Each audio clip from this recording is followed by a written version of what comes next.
Meron pong 7 kasalanan si Sara Duterte, yung tinatawag nating articles of impeachment, kung bakit dapat siyang matanggal sa pwesto at hindi na po siya bigyan ng kahit na naman pong posisyon sa gobyerno. Isa-isahin po natin yan. Quick lang ha. Number 1, conspiracy to assassinate the president. Number 2, malversation of 612.5 million pesos na confidential funds. Number 3, bribery and corruption dyan po sa Department of Education.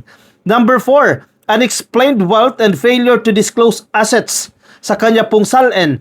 Number 5, involvement and EJK dyan po sa Davao City. Number 6, destabilization, insurrection, and public disorder efforts. Yung pagdalo niya sa mga rally at plano na pagpapatalsik kay Presidente. Number 7, the totality of the Vice President's conduct o yung kabuuhan po ng kanyang pag-uugali. Ang napansin ko dito, dalawa. Yung pagnanakaw niya, yung pagiging korap niya. Pangatlo, yung ugali niya bilang hindi kaaya-aya na Vice Presidente. Pangalawa sa pinakamataas na leader ng bansa. Hindi deserve ng mga Pilipino na magkaroon ng ganyang klase ng tao. Kaya dapat tanggalin yan.